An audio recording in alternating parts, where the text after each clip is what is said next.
Bismillahirrahmanirrahim. Assalamualaikum warahmatullahi wabarakatuh. Waalaikumsalam. Terima kasih kepada teman-teman yang sudah bergabung di Zoom kolaborasi aksi nyata untuk modul 1.4. Kali ini saya akan mencoba untuk sharing pengalaman dan sharing pengetahuan tentang disiplin atau budaya positif. Kita mulai saja, saya akan coba untuk sharing materi.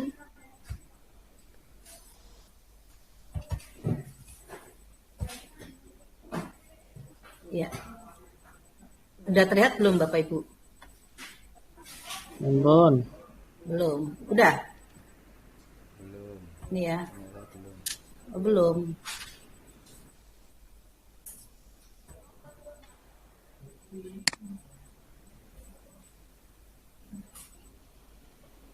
Sudah belum Bapak Ibu? Sudah. Sudah. Oke, saya mulai. Ini materinya tentang budaya positif. Sama dengan yang pertama tadi, melanjutkan dari presentasinya Pak Berti. Di sini ada beberapa contoh. Saya langsung ke contoh saja karena sudah masuk ke materi yang kedua.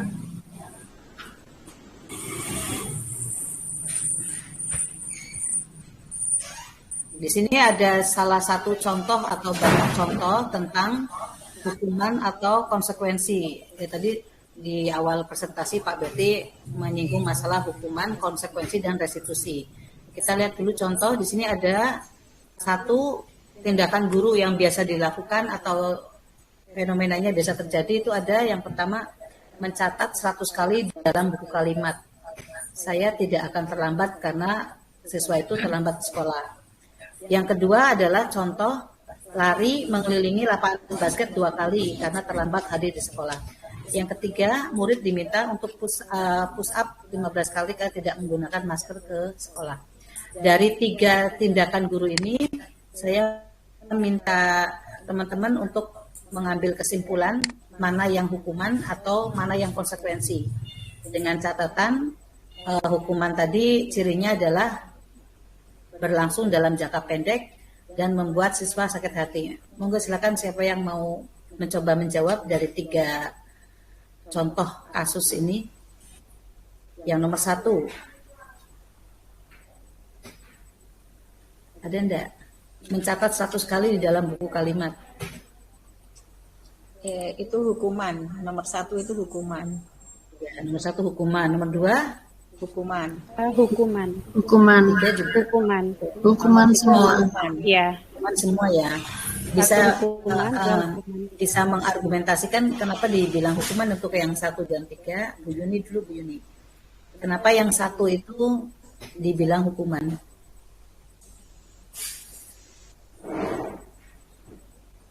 Saya Bu Ija.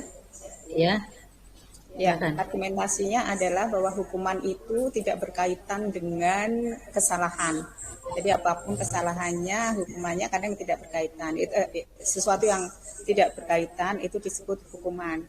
Misalnya kalau anak terlambat disuruh lari mengelilingi lapangan atau mencatat 100 kali di dalam buku kalimat saya tidak akan terlambat, itu tidak berkaitan langsung dengan keterlambatan dia. Kalau melihat ketika resusitasi tadi, maka harus dipahami dulu keterlambatannya karena apa. Kemudian nanti dari sana akan diberikan konsekuensi yang sesuai dengan keterlambatannya, sebab keterlambatannya itu. Tapi kalau tidak berhubungan langsung dengan kesalahan, maka itu namanya hukuman. Begitu argumentasi saya. Ya, terima kasih Bu Yuni untuk argumentasi ya. Yang nomor 2 itu tadi ada yang menjawab hukuman juga ya, Bu Wiwi ya, Bu Wiwi ya. Iya, Bu. Alasannya apa, Bu? Karena itu tidak sesuai dengan apa yang dia lakukan. Misalnya dia terlambat berangkat ke sekolah, kalau dia diberi hukuman mengelilingi lapangan chat 2 kali, artinya dia dihukum untuk mengelilingi lapangan. Misalnya dia terlambat, ya harusnya dia diberitahu bahwa kenapa dia terlambat, kemudian alasan dia terlambat apa, kemudian diberi konsekuensinya kira-kira apa gitu. Kalau fisik kayaknya itu hukuman, Bu. Ya, berkaitan dengan fisik ya. Oke, dari 2 contoh tadi, betul ya jawaban dari teman-teman kita. Yang pertama itu hukuman, seperti yang diutarakan Pak Berti tadi, antara hukuman sama yang dilakukan itu tidak adanya relevansi. Jadi kalau misalkan terlambat ke sekolah dengan dihukum mencatat 100 kali, itu tidak ada relevansi sama sekali. Nilai kebermanfaatannya tidak ada. Jadi guru itu memberikan perintah asal saja, tidak ada kesepakatan atau tidak ada hukuman, tidak ada pernyataan yang menjadikan hukuman mencatat itu sebagai salah satu konsekuensi kalau terlambat sekolah. Betul kata kata Bu Yuni. Tindakan yang berhubungan dengan fisik itu seringkali dikaitkan kepada hukuman. Kalau tadi pada saat pembahasan hukuman, konsekuensi atau restitusi, siswa diberlakukan seperti mendapat hukuman lari keliling basket 2 kali. Itu bukan solusi yang terbaik, tetapi pada posisi restitusi itu lebih mengarah ke solusi apa. Jadi kalau anak itu terlambat, tanyakan dulu kenapa dia terlambat dan solusi dan memberikan solusi yang terbaik sebagai balasannya ataupun sebagai solusinya. Akan saya teruskan untuk presentasinya untuk memperjelas antara hukuman, konsekuensi atau restitusi. Jadi kalau kita lihat lihat perbedaan tabel di sini itu antara hukuman dan konsekuensi. Hukuman itu sesuatu yang menyakitkan. Jadi kadang siswa itu mengenal atau ingat terus yang dilakukan guru. Ini beberapa kali kejadian juga ada beberapa alumni jika ke sekolah menanyakan guru X, masih ada nggak ya Bu? Kenapa sih menanyakan si X? Dulu saya pernah dihukum. Jadi membekas terus di dalam hatinya siswa tersebut. Sedangkan ciri yang lain, anak membenci kedisiplinan karena adanya perasaan atau disakiti secara non-verbal atau juga bisa disakiti secara verbal. Kalau dari tabel tersebut kita cari atau kita lihat perbedaannya antara hukuman dan konsekuensi. Sedangkan restitusi itu sendiri adalah proses menciptakan kondisi bagi murid jika mereka berbuat kesalahan untuk segera memperbaiki kesalahan mereka sehingga bisa kembali lagi ke kelompok mereka dengan karakter yang lebih kuat. Jadi tidak adanya unsur menjadikan sebagai orang yang bersalah.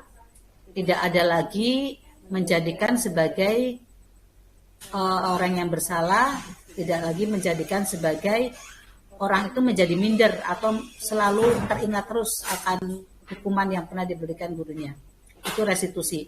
Jadi kalau kita simpulkan, ciri dari restitusi itu ada 9. Yang pertama, bukan untuk menebus kesalahan jika siswa itu salah, tetapi belajar dari kesalahan. Ini yang perlu diterapkan dan mungkin baru juga bagi kita. Jadi siswa salah, siswa melakukan kesalahan itu diberikan restitusi biar dia belajar dari kesalahan. Contohnya kalau datang terlambat, kita cari dulu latar belakangnya, kenapa dia datang terlambat. Apakah berangkat dari sekolahnya siang atau adakah kendala lain yang mengakibatkan siswa itu berangkat. Dari situ siswa diberikan pemahaman kalau belajar dari kesalahan supaya dia tidak mengulang lagi. Yang kedua adalah memperbaiki hubungan. Yang ketiga, restitusi adalah tawaran bukan paksaan. Yang keempat, restitusi menuntun untuk melihat ke dalam diri. Yang kelima, restitusi adalah mencari kebutuhan dasar yang mendasari tindakan. Yang pertama tadi diutarakan Pak Berti, 5 kebutuhan dasar manusia itu jika tidak terpenuhi maka akan mengakibatkan ketidaksesuaian tindakan. Mungkin siswa itu melakukan kesalahan karena rasa ingin menunjukkan jati dirinya atau tidak terpenuhi kebutuhan akan perhatian, itu juga bisa menjadi motivasi untuk melakukan kesalahan. Ciri yang keenam adalah restitusi adalah cara yang paling baik. Karena apa? Tidak melulu memberikan konsekuensi, tetapi solusi apa yang harus dikerjakan. Sedangkan yang ke-8, restitusi fokus pada solusi. Dan yang ke-9, restitusi mengembalikan murid yang berbuat salah pada kelompoknya. Jadi tidak ada pengucilan atau tidak ada lagi rasa yang bersalah berlebihan ketika siswa itu telah melakukan kesalahan. Demikian paparan dari saya tentang restitusi. Mudah-mudahan bisa menjadi bermanfaat bagi kita. Selanjutnya saya serahkan ke Pak Berti. Ya, terima kasih Bu Ica. Ada yang mau ditanyakan Bapak Ibu? Bu Wiwi?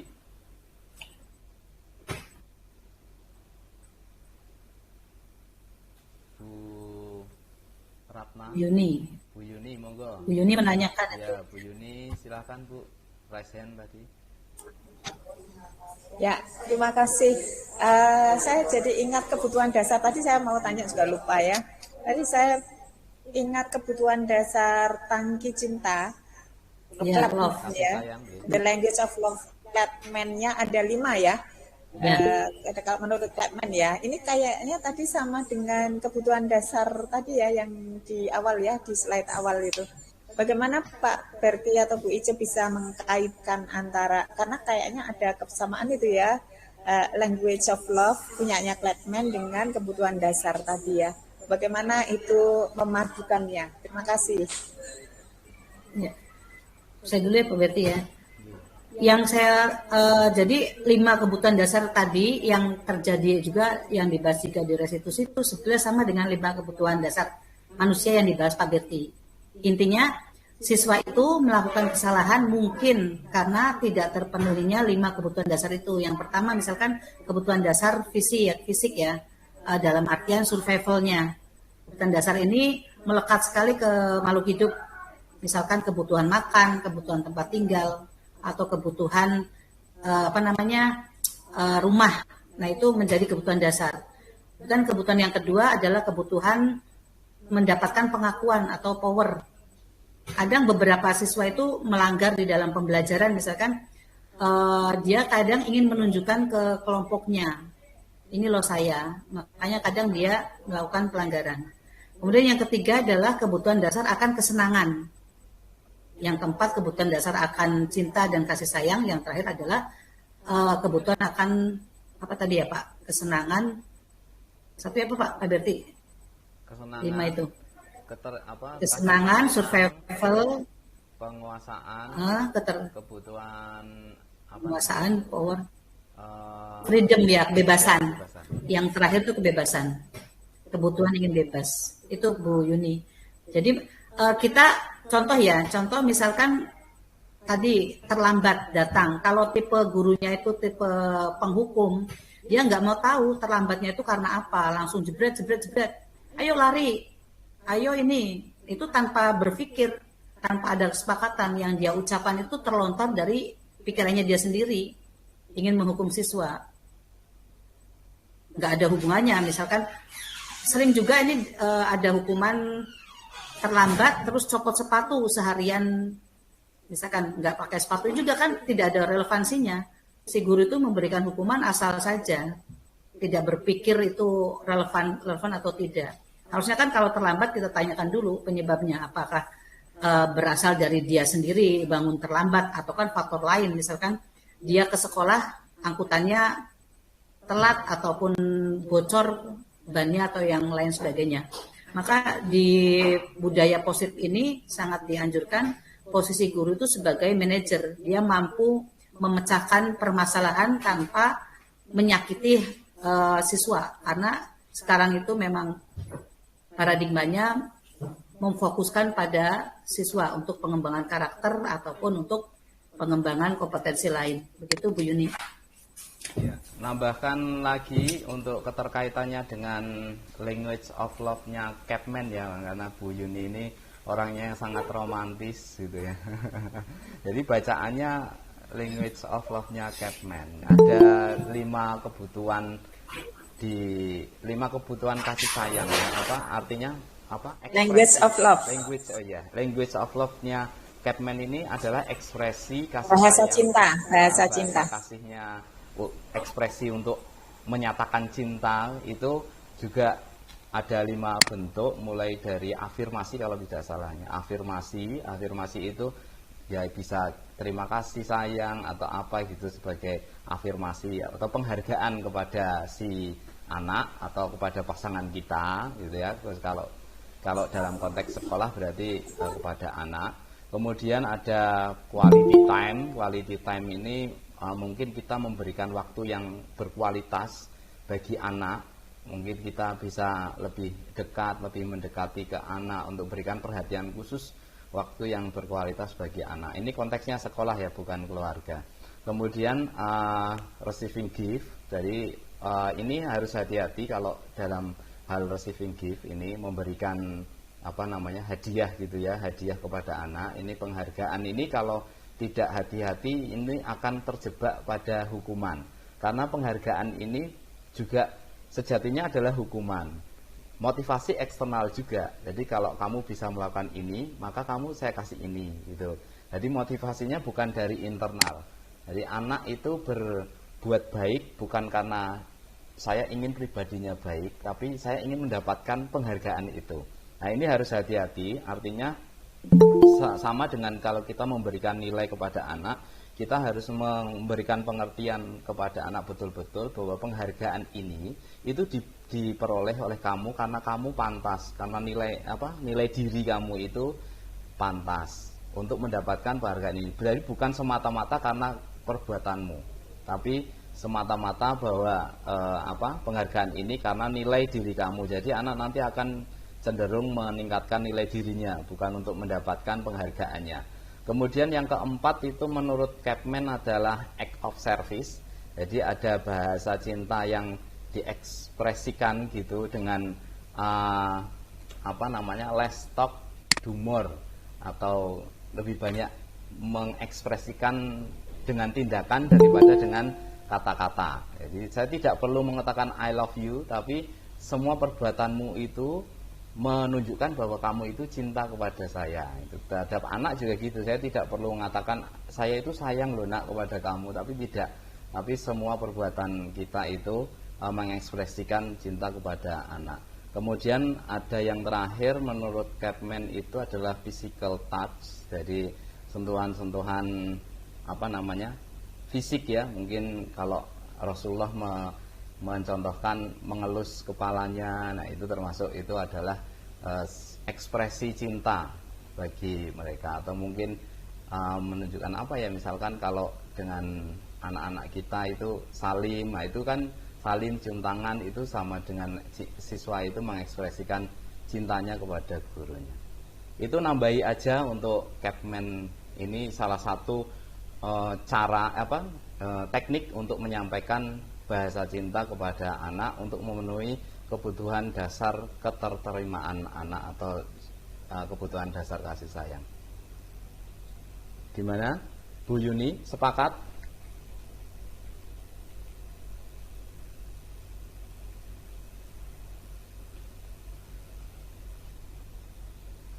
Ada yang lain, Bapak Ibu, yang mau diklarifikasi? Ini sudah menunjukkan pukul 14.18.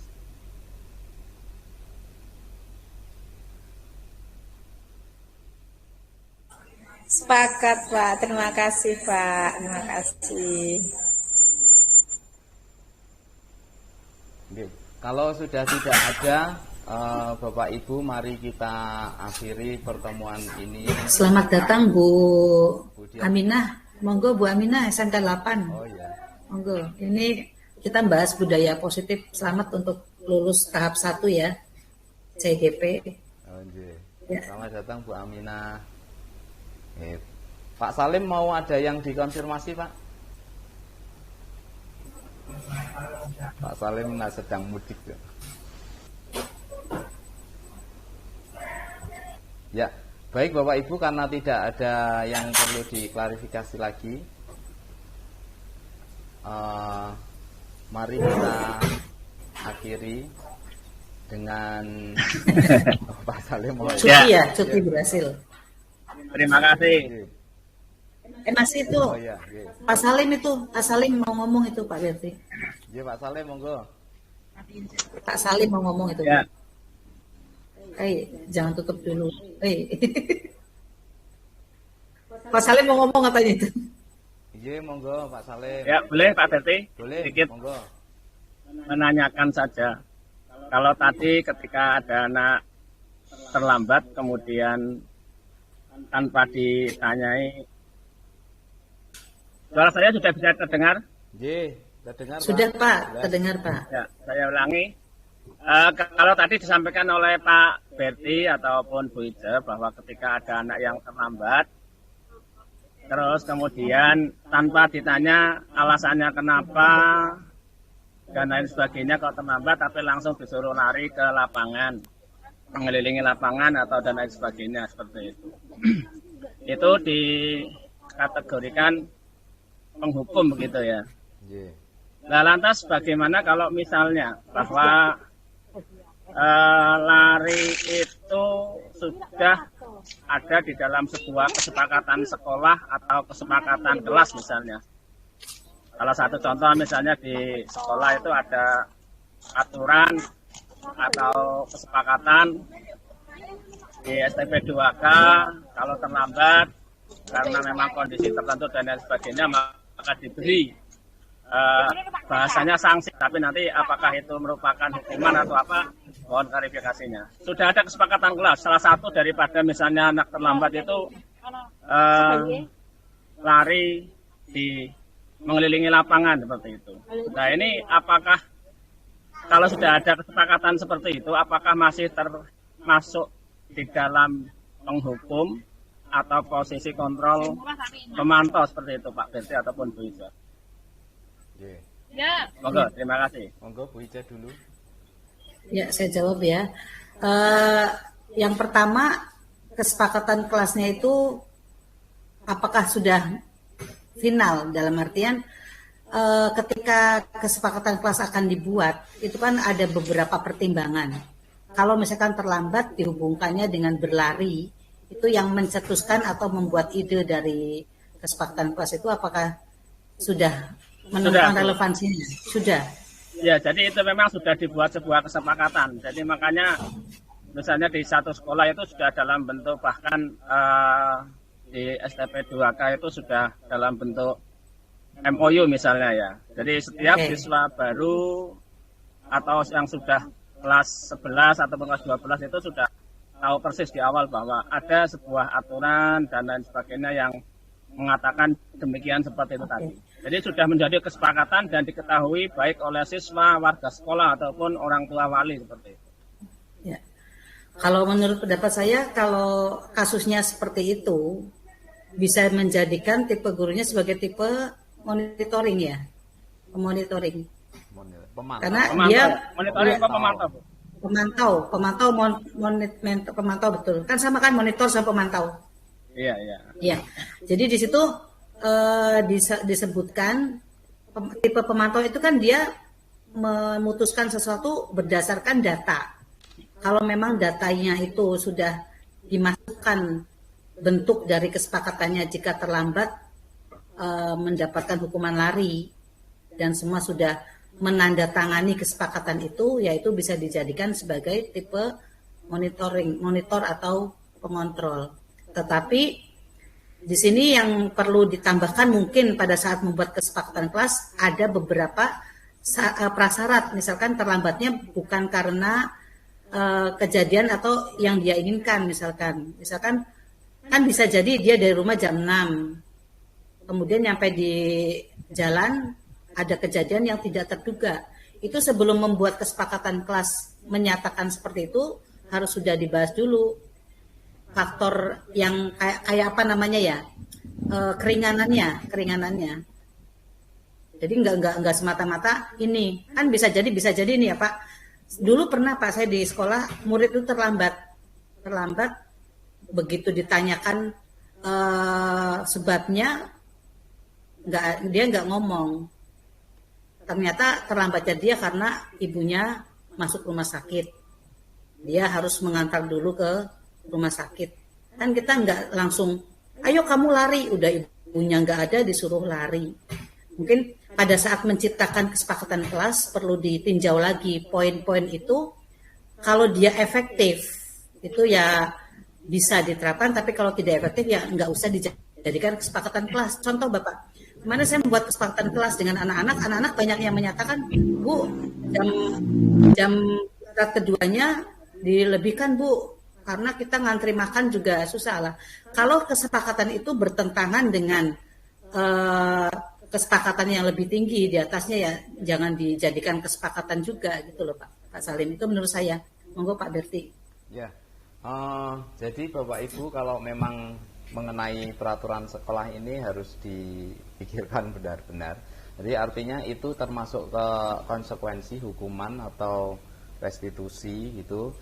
Jadi kalau menurut saya, kalau misalkan terlambat sekolah mengelilingi lapangan, ini perlu ditinjau lagi, artinya konsekuensi yang harus diberikan.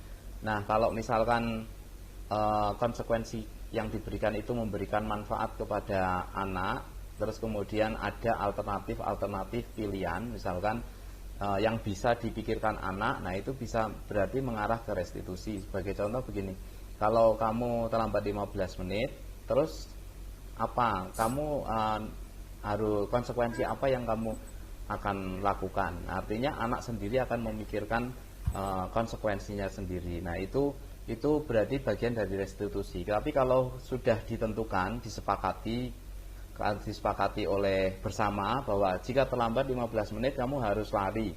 Nah itu sama saja konsekuensi, artinya belum membangun anak untuk mengarahkan anak untuk berpikir menggunakan otak luhurnya. Kalau diajar Dewantoro, menggunakan otak luhurnya untuk menyelesaikan masalah, karena penyelesaian masalahnya sudah disediakan nih oleh si pembuat kesepakatan gitu Pak. Jadi ya memang ini agak susah menerapkannya di dunia pendidikan untuk mendisiplinkannya, terutama di SMK, karena SMK ini bagaimanapun juga berkaitan dengan dunia kerja industri yang peraturannya sungguh begitu ketat ya, terutama yang berkaitan dengan keselamatan kerja. Nah ini mungkin perlu duduk bersama dengan si pembuat peraturan atau pembuat keyakinan untuk memikirkan bagaimana tetap peraturan itu atau keyakinan itu bisa mendisiplinkan siswa atau murid, tapi tetap mengakomodasi anak itu memikirkan sendiri apa konsekuensinya gitu. Jadi jangan ditentukan dari kita, ditetapkan dari kita. Gitu Pak Salim. Mungkin nanti kalau misalkan yang lebih Pak sama pakar ahli aja ya Pak. Kalau saya itu belum termasuk ke kategori ahli. Jadi ahli psikologi. Yeah. Masih sama-sama belajar Pak. Terima kasih Pak Berti, Bu Ida. Yeah, Pak Salim. Ya, makasih Pak. Yeah. Terima kasih. Ya, sama-sama juga. Terima kasih Bapak Ibu, kita sudah banyak belajar lebih dari 30. Pak Suryadi, Pak Berti, Pak Suryadi mau nanya itu. Oh silakan Pak Suryadi. Pak Berti, yes. Pak Suryadi mau nanya itu. Yeah. Silakan ya, Pak Suryadi. Menarik sekali sebenarnya Bapak Ibu.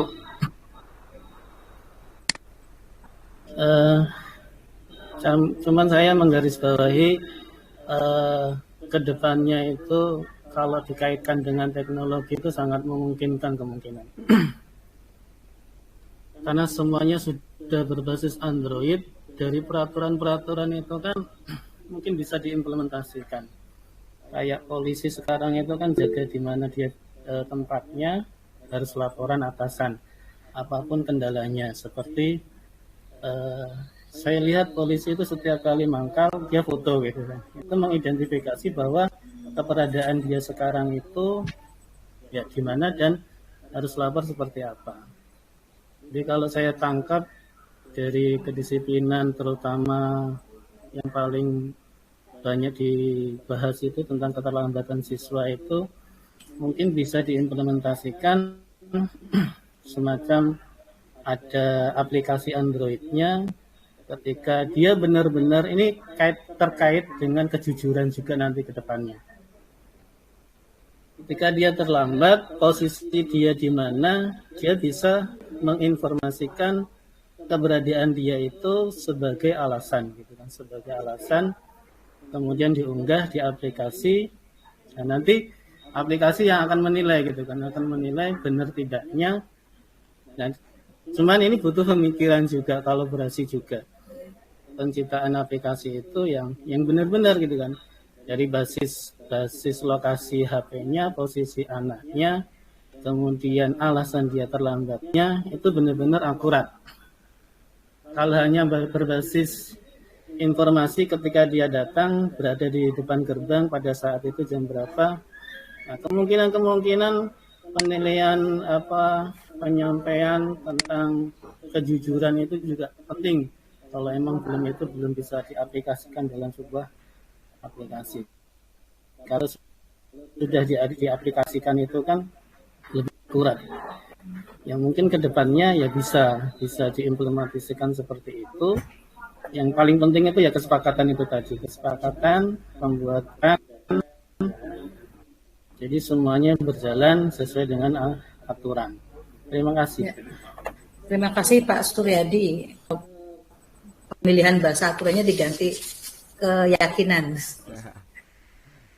Ya, jadi saya dengan berarti mengikuti CGP itu banyak sekali kata-kata yang melunakkan ya.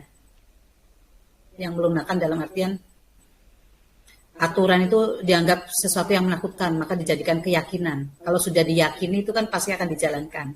Yang kedua, pada hari ini kita kumpul atau kita bersama-sama sharing untuk menyampaikan tentang istilah, dan itu merupakan suatu perubahan juga yang banyak menyangkut kepada siswa, karena untuk menegakkan disiplin budaya, disiplin positif itu perlu dengan kolaborasi dengan berbagai pihak juga.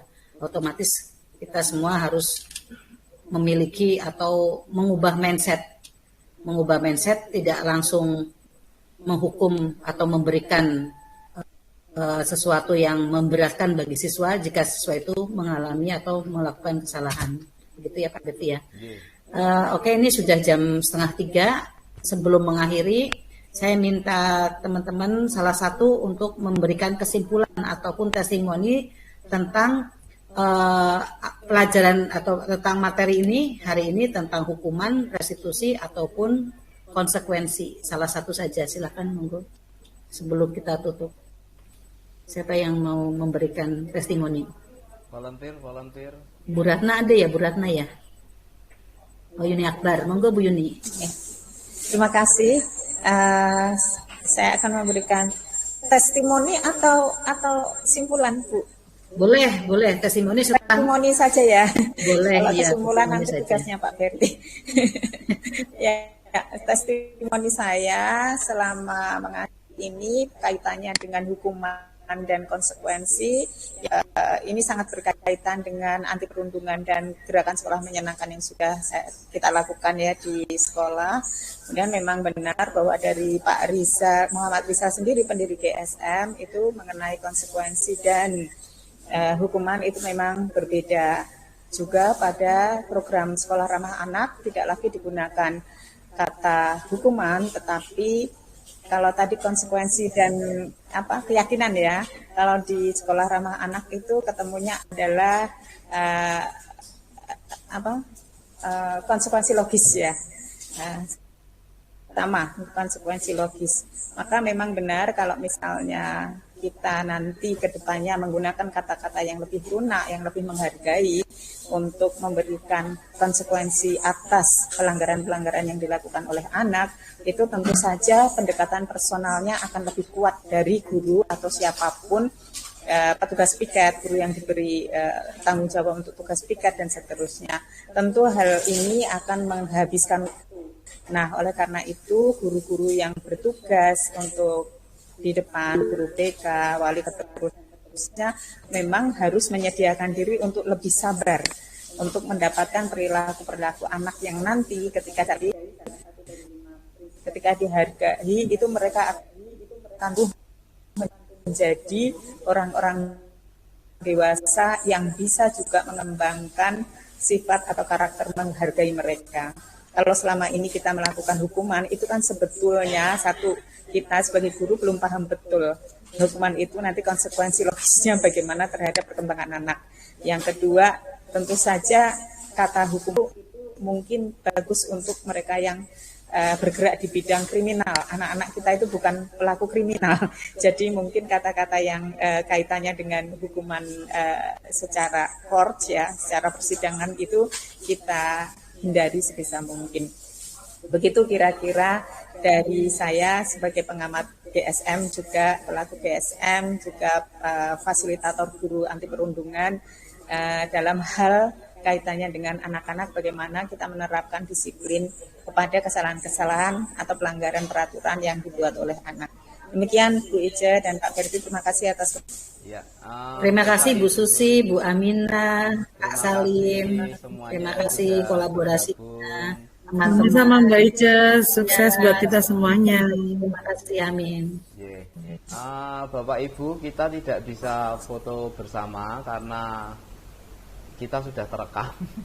Jadi kita akhiri saja pertemuan kita ini dengan komitmen kembali kita sebagai guru untuk memberikan yang terbaik buat siswa-siswa kita dan membangun budaya positif untuk meningkatkan, untuk membudayakan karakter baik anak supaya internal motivation-nya itu muncul dengan pribadi-pribadi yang baik. Mari kita akhiri dengan membaca hamdalah bersama. Alhamdulillahirobbilalamin. Alhamdulillahirobbilalamin. Saya sebagai sharing orang yang memberikan sharing sama Bu Ija, terima kasih atas kesediaannya meluangkan waktu dan selamat menunaikan tugas kembali. Assalamualaikum warahmatullahi wabarakatuh.